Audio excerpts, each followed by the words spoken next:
د هیواد تکړه ژورنالیست لیکوال ښاغلی بسم الله اکبري صاحب راغواړم چې راشي او خپله وینا تاسو ته شریک کړي. د لوی خدای په نامه درنو مشرانو، قدرمنو خویندو او وروڼو، واقعا چې ارمان لوڼي اسم با مسما شخصیت بود. ارمان لوڼي افغانپال، رنگپال، ادبپال او دروی افغانستان ارمانجان شخصیت بود. د ارمان لوڼي که د موږ سره په فزیکي لحاظ نشته، مګر د دې ارمانونه تلپاتې ابدي دي. په لومړي کې شهید شو، ټوله پښتونخوا ولړزېده، لرو برو ولړزېدل. حتی د ده په جنازې کې زرګونو پښتنو بولو چې غوښتل چې اشتراک وکړي، مګر پاکستان مخه ونیوله، پرې نه ښودل چې دغه جنازه کې اشتراک وکړي. مګر د ارمان لوڼي ارمانونه ځلیږي، هغه تلپاتې دي. زه تاسو ته به جالبه ښکاره شي، خو کله کله سړی ځورېږي او باید یو څه چې سړی یو څه نظر لري، هغه تاسو سره څرګند کړم. هغه دا دی چې موږ د عدم تشدد د فلسفې په شعار ډېر ځایونه ورکړل. موږ ډېر پښتانه ډېر وځپلي شو. تاسو باور وکړئ چې د عدم تشدد اصلي باری خو مهاتما ګاندي و، چې هغه د هند د پلار په نوم یادېږي، او جواهرلال نهرو او پاچا خان ورسره و. مګر هلته په لندن کې محمد علي جناح چې هغې په اسلام کې هم شک شته چې مسلمان نه ده، ویې ورځ راغی.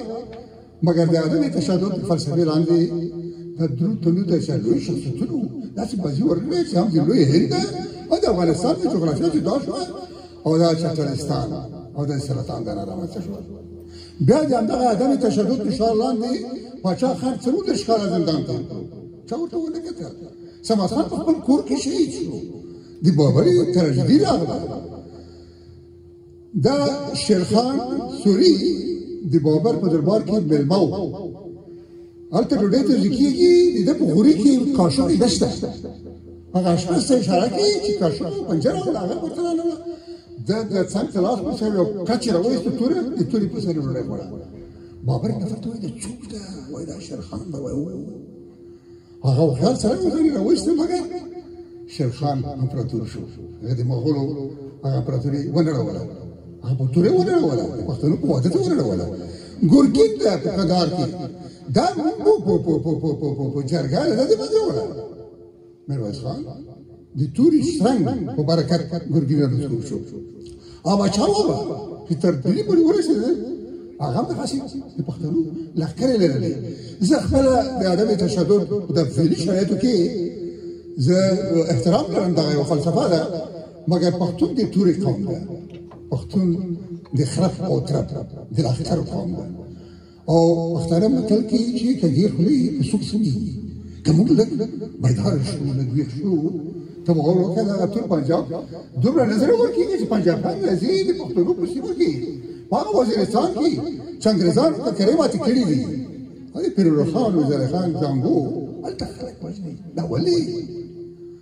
زه یو بل نظر هم لرم، هغه دا ده چې دا هغه وایي سید جمال الدین افغان چې یو څوک 3 دوستان لري، 3 ډول دښمنان لري. یو د هغه دوست دی چې ته مستقیمه دوستي ورسره ولري، یو ستا د دښمن هم دوست ده، هغه د هم هغه دوست ده. نو موږ په دې فعلي شرایطو کې لوی دښمن څوک ده؟ پاکستان ده. د پاکستان دښمن چې په هر ډول ته یادېږي. موږ د پښتون ژغورنې غورځنګ ته ما دا وړاندیز ده چې هغه ته دغسې خطاب د دښمن ونه کړي چې پار نوم وي، ټي ټي پي بولي، کسې بولي، مګر دا دغسې په موضوع کې ده، دغسې وسلوال دي چې هغه ډېر په زغر ده د پنجاب په کوترو باندې ورتانګي، د هغې کې کریمات دي. موږ باید د خپل پښتون سره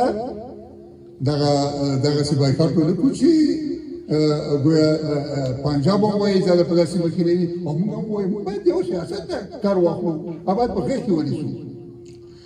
زه ډېرې خبرې نه کوم. د ما ادب دا ده چې د کرښې خوا هم ډېر نوزتونه دي، ډېر عذاب دي.